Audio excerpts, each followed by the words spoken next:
Good morning, good afternoon, good evening, wherever you are calling in from. Thank you so much for joining me today. I'm excited to be here with you today. Happy New Year. This is our first UX and coffee chat of the new year.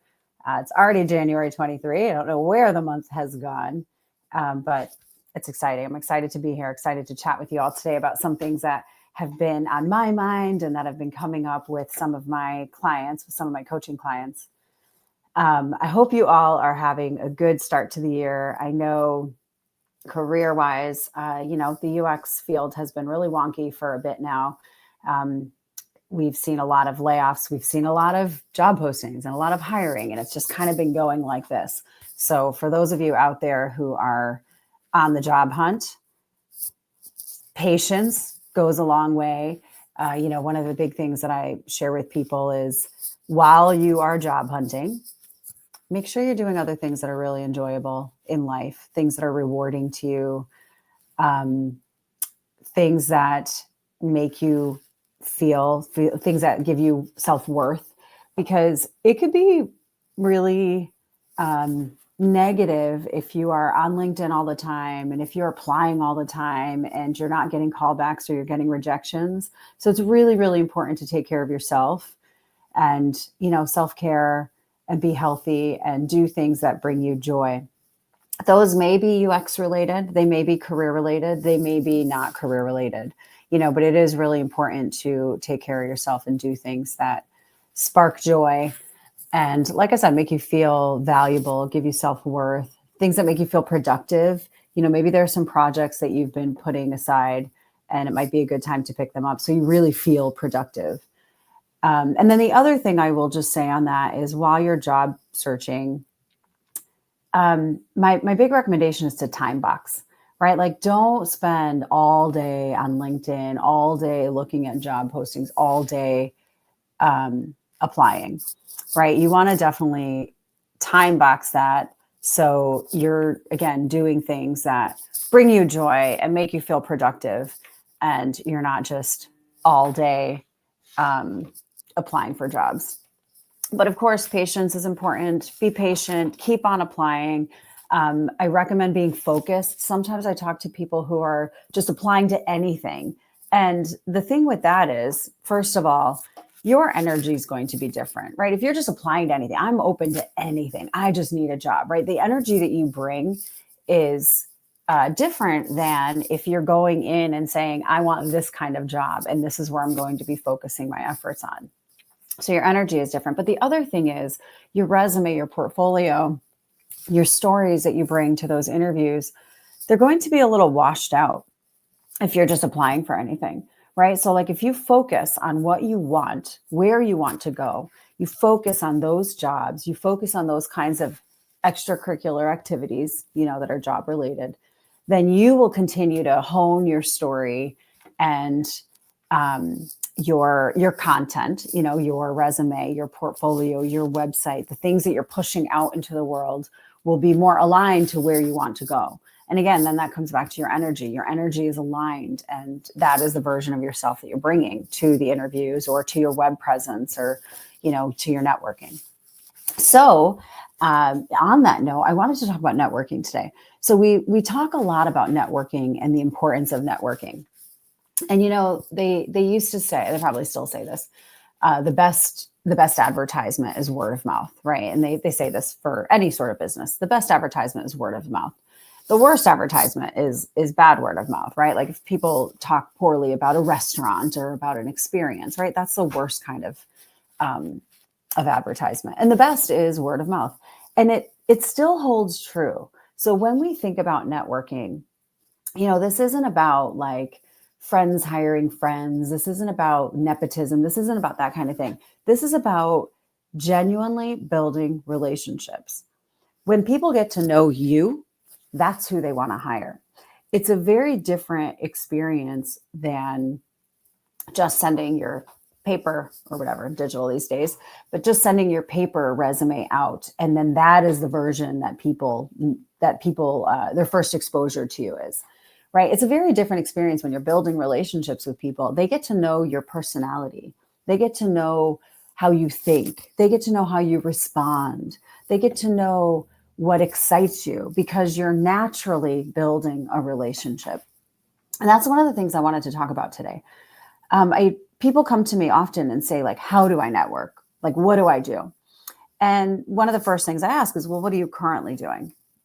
So let's start there. Let's start with what not to do. Okay. Because these are really, really important. I will tell you right now, and this may be some of you who are tuning in. There are people who have, I call it cold emailing. It's like cold calling, right? There are people who have cold emailed me and said, attached is my resume. Can you please review it and give me feedback? People that I don't even know. And I'll tell you right now, I just ignore those emails. Don't do that. People's time is valuable, right? Whether you know the person or you don't know the person, it's pretty rude to just send an email to someone and say, hey, can you review my resume, right? That's not natural relationship building. That's just asking for something. You're just knocking on somebody's door and saying, hey, can you give me something, right? So remove the social media ways of thinking and literally imagine that you're knocking on somebody's door, right? Old school. We're at an office building and we're going to knock on somebody's door, or you're going to your neighbor down the street, you're knocking on the door. You would never just knock on a stranger's door and say, hi, I'm Jen. I live down the street. Can you please give me something? Right? Like, this is not an emergency. This is not a crisis where we might die if we don't have some water, right? We're asking people to review our resume, review our portfolio, give us a referral, right? And it's kind of rude. And not kind of, it is rude to just cold call, cold email people and just ask for something. That is not natural relationship building. That is you going out into the world and saying, gimme, gimme, gimme. And that's not what we want to do, right? Especially director level people. So I've seen people, my own clients have shared that they've done this with, like, I want to work at this company and I found this person on LinkedIn and they're a director. And so I reached out and asked them to review my resume. Absolutely not. That is a sure way to not get you the job. Now, I'm not saying 100% of the time. Don't get me wrong. You may have done this and it may have been successful, but I will say that most of the time, almost all of the time, this is not going to work. People are really busy, and it's pretty rude to just cold email, to cold call and just say, can you give me something? Especially when you don't know them. Now, if you've got a great relationship with somebody, maybe you can do that, but I still wouldn't do that. I would ask for a call, and after the call or during the call, you can ask them if they don't mind reviewing. Honestly, you might even do it right in the call because you're not asking for additional time. Now, okay, you're going to cold email or, cold LinkedIn message, cold call people, and now you're going to ask for a meeting. Okay, what not to do? Do not ask for an hour-long meeting. People's time it's expensive. People's time is precious. And again, you are asking them for something. So you want to keep those calls short. I highly recommend a 15-minute call. Most people will give you 15 minutes. I learned this back now it's pretty common. People do 15-minute meetings. But I learned this back when I was at Facebook and I scheduled a meeting with someone who was doing similar research and I wanted to pick her brain. I was pretty new there. And she said, sure, put 15 minutes on my calendar. And at the time I was just like, what, 15 minutes? What can we cover in 15 minutes? Because I was accustomed to 30-minute and 60-minute meetings, which is what we are just accustomed to. By the way, for no reason other than we are accustomed to it, right? But 15-minute meetings really do go a long way. Any of you who have scheduled 15-minute chats with me, we can cover a lot. It also flies by really quickly. 15 minutes is a low lift for someone. Most people are willing to give you 15 minutes, but it also shows that you are cognizant of their time, right? You're not just saying, gimme, gimme, gimme. You're saying, hey, can I pick your brain? 15 minutes? Can I just have 15 minutes of your time? For a lot of people, 15 minutes is like a nice little break in the middle of the day, right? So they're more likely to give you 15 minutes than they are to give you 30, 60, or God forbid, even more than that. So Ask for a meeting where you want to pick their brain, introduce yourself. Don't give them your resume when you're first introducing, right? You don't have to reach out and say, hey, I'm interested in working with you. I have this amount of experience. Here's where I'm coming from. Now can I have 15 minutes, right? That's what you're going to say when you meet them, because it's natural relationship building, right? In that initial touch point, in that initial outreach, you're just going to introduce yourself and say, I'm really interested in whatever it is you're interested in. Why are you reaching out to them? You may have read some of their stuff, some of their posts, their articles. Maybe you saw them at a conference. Maybe you read their book. Maybe it's something like that, and that's why you're reaching out to them. Maybe you are interested in working at their company. You notice you have some mutual connections and you want to pick their brain. See the difference? I want to pick your brain and ask you about your experiences working there is a very different ask than I want to talk to you to see if you'll refer me, right? That's a gimme, gimme, gimme versus I want to learn from you. That's still I'm asking, but it's different because that the person on the other end, now they are sharing their experiences with you. That feels better than I'm just here as a referral for you, right? That doesn't feel as good. That's a you're taking versus let's have a chat and I'm going to share my experiences and get to know you a little bit better, right? This is like a give and take now. That's the thesis of this conversation, by the way. Give and take. You get what you give. And when you are relationship building, when you are networking, you want to give and take. So this is not just a career thing, right? This is a life thing, right? Many of us have those friends that take. And after spending a half hour with them or an hour or a day with them, we are drained because they've just been taking and taking and taking. I call these people the, oh my God, I'm totally blanking. The batteries versus the, oh my God, I'm totally blanking right now. Anyway, the people who deplete your energy versus the people who recharge your energy, right? You don't want to be the one who's depleting. You don't want to be the one who's taking, right? Whether that's not in career or non-career. Obviously, in the context here, we're talking about career and networking. So you get what you give, and relationships are all about give and take, right? It's both. I'm giving and I'm receiving. It's both. So keep that in mind when you're relationship building. When you meet somebody in person, and this has kind of gotten a little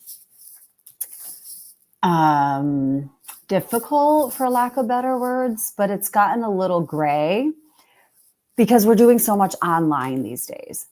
Back in the day, really pre-COVID, when we had a lot of in-person events, this, networking and relationship building was a lot easier. It was more natural because we were in person.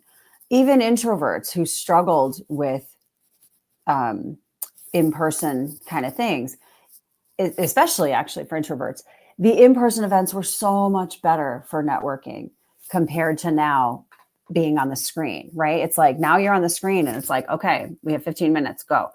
In person, that's different. You're chit-chatting. Maybe you're talking over coffee at a conference or at a meetup when everybody's arriving and you get your name tag, right? When you're settling in, you're grabbing your drink or your food, right? It was a lot easier.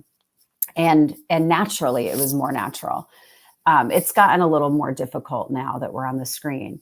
But do it and practice it. You know what I mean? Practice with people you trust and that you know, and then take it to, whatever, the director level or whoever, people that you don't know who you respect and you want to meet. But practice and it will get easier. Have your list of questions you're going to ask about somebody's experience working at a company. Have your list of things you're going to share about yourself. Like where you are, where you live, what you're up to, what you're seeking, why you're interested in that company, why you wanted to talk to that person. Have it ready so you're ready. And then, just work on having a natural conversation. So it's not like an interview, like Q&A. So back to getting what you give. Think about what you can give and then share that you're available for hire, you're available to chat, etc. So think about LinkedIn. Some of you are really good at this, at posting things on LinkedIn for the UX community. So you might see an article, you might see a salary survey. You might see something somebody else posted. You might see a list of job opportunities. You might see things that other people are posting and you're sharing it, you're resharing. You might write up your own. You might have a synthesis of recent research on AI tools, something, right? You have something that you're interested in and you're synthesizing and you're writing a LinkedIn post. This is a great way to give.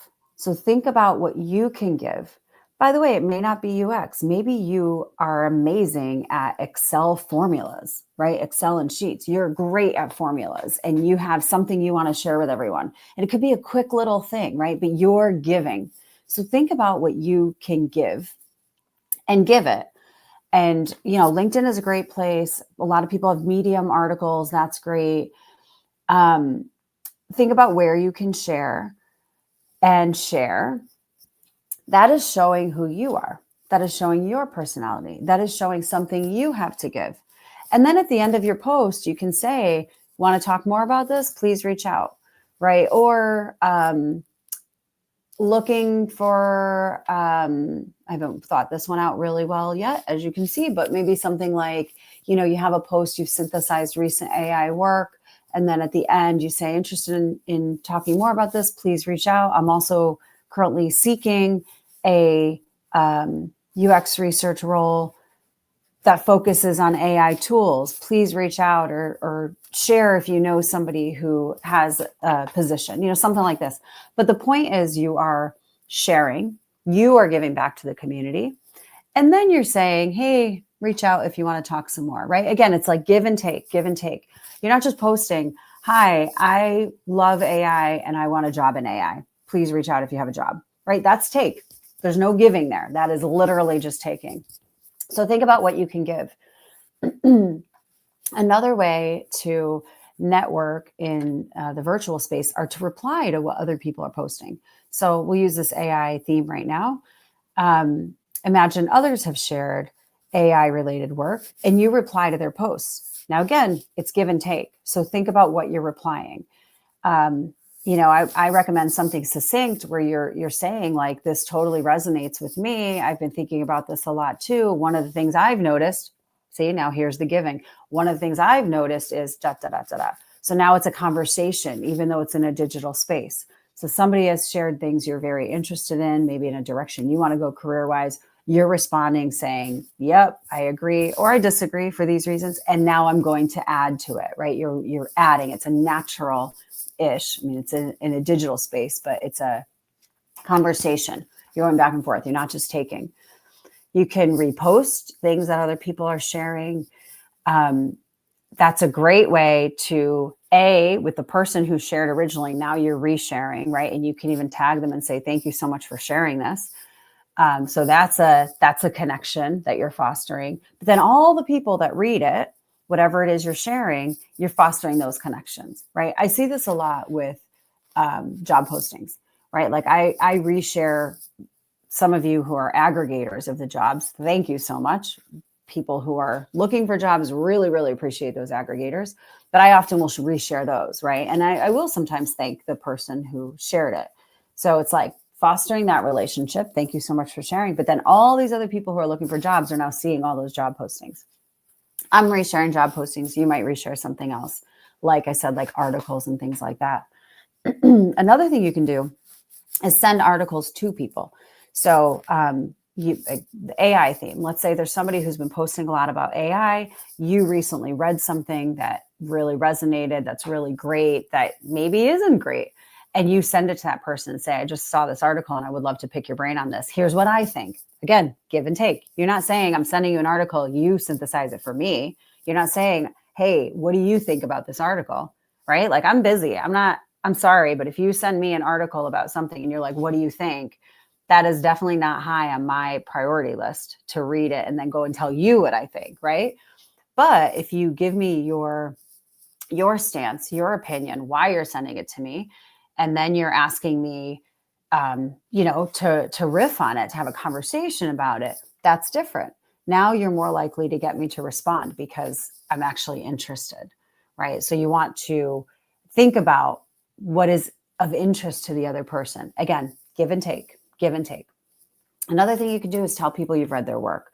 So one of the things I recommend to my students all the time is connect, right? Like I assign podcasts and articles and invite guest speakers. And I often say, reach out to these people, connect on LinkedIn, let them know you've read their work, let them know you listened to their podcast, let them know what resonated, right? Because people love to hear that. You know, when we are giving in this community, I love when people reach out and say, I just read blah, blah, blah of yours, and it really resonated for these reasons.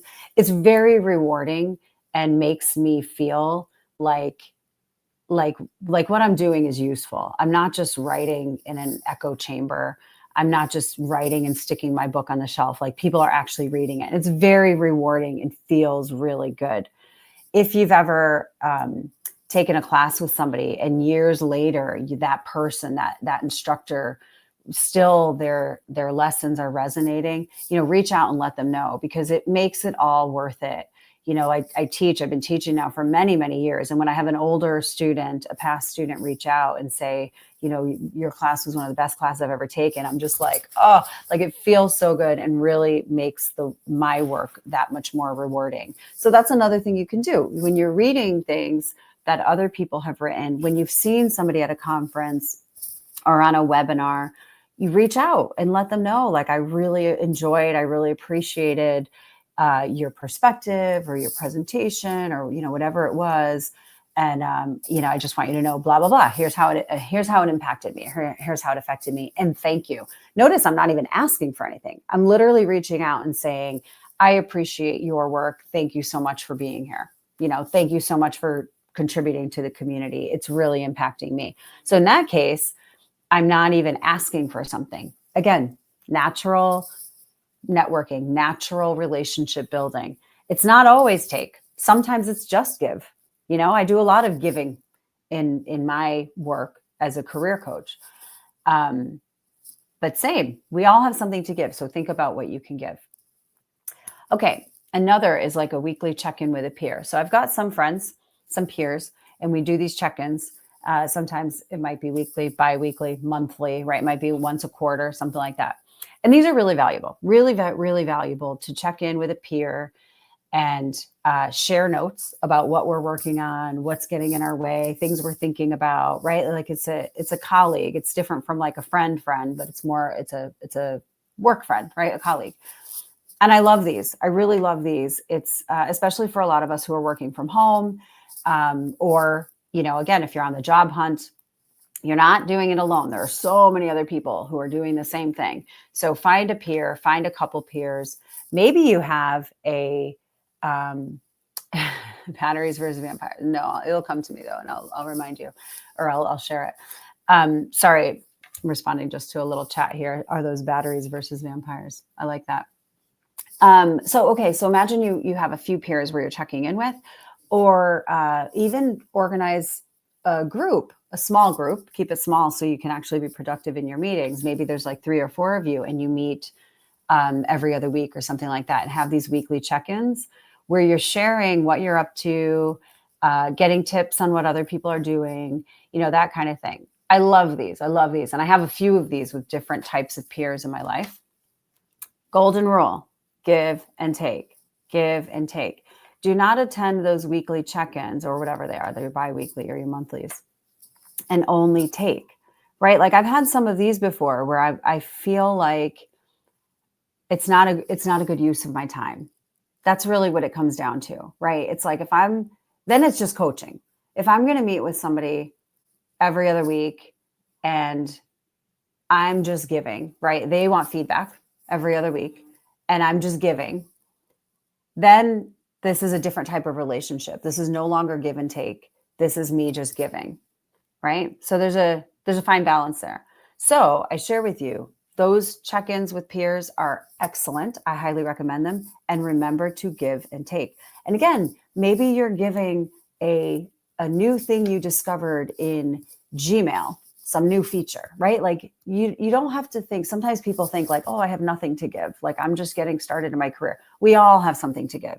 You know, maybe what you have to give is a new strategy you have to stay focused, right? Maybe what you have to give is like, you know what I started doing is leaving my phone in the other room when I go to bed. I have an old-fashioned alarm clock. By the way, I am bringing this back. I did this years ago, and I'm bringing this back into my life.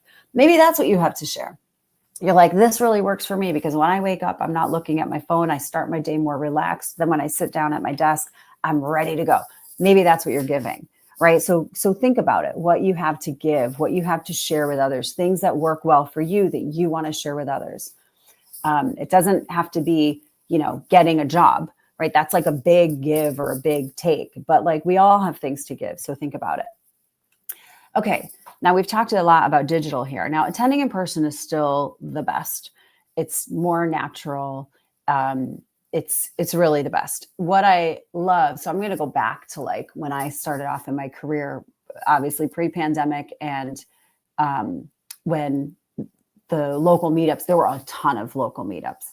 And I was in the DC area, and I was on UXPA DC, the DC chapter of UXPA. And when I started volunteering there because I was early in my career and I didn't know anybody. And I thought, I'm one of those people, believe it or not, I am a bit introverted. So for me, volunteering at an event, and this is why I do a lot of volunteering at events and I've been on boards and things like that. For me, having a role helps me talk to other people rather than just stand there and like introduce myself, right? Like that is, believe it or not, very uncomfortable for me. But for me, saying like, welcome to this event, or here are the name tags. Here are the drink tickets. We'll be starting in about 20 minutes. Feel free to get yourself some food. To me, that's a lot more comfortable because now I'm talking with a purpose, right? Like I'm introducing them to the event. So find those events that are currently taking place, attend, volunteer, right? Like if it's uncomfortable for you to go to these events and just shake people's hand that you've never met before, volunteer. As a person who has been on boards, who has organized events, when people raise their hand to volunteer, I am like, yes, thank you. Because now as the organizer, I don't have to go out and find people to volunteer because people are coming to me to volunteer. So volunteer, that's a great way to get to know people. You're going to know people, again, naturally on the board, the other event planners, you're going to get to know them. But then as people come to the event, you're going to get to know those people. So attending in person, you're going to volunteer, go to those events. If there are none taking place right now, I know a lot of the meetups have died down post-pandemic. Get them started again. People are so hungry to be in person. Trust me. I talk to people all the time, and networking is a lot of what we talk about. People are so hungry to be in person again. And it's not that difficult to organize events. I promise you. I'm happy to talk with you about it if you want some tips on how to organize UX events or any events for that matter, these kinds of professional events. But you need some speakers. Put a call out, say we're looking for speakers. Again, people want to volunteer, people want to give talks, people want to network. And then you need to find a place. What we used to do in DC, we found a couple spots that we used over and over that had like a room. And then we had drink tickets. We ordered some appetizers. So there was food, there was drinks. We charged people to attend. People don't mind paying because they're coming, they're getting a drink, they're getting some snacks, and they're getting a talk. Right. So it's not that hard. I promise you. I'm happy to help you get it set up and, get that going in your community. And that's a great way to network now, right? You're attending in person, you're volunteering, you're getting people together, you're putting your name on the map. People know who you are now. You're giving. This is all giving. There's no taking so far, right? And you're building relationships naturally. And then somewhere down the line, you're talking to somebody for the second time, the third time, they have an opportunity, their company is hiring. And that's when you're asking for that referral. That's when you're asking for some time to talk about your resume, to review your resume. So, think about that, giving and taking, and what can you do for the community? What can you give to others? Along those lines, speaking at events, speaking at webinars, right? Raise your hand and reach out to organizations who already plan these things and let them know you would like to be a speaker. Again, as a person who has organized lots of events, I planned the webinar, the education program for UXPA, planned the short course program for UXPA. I've been on conference committees.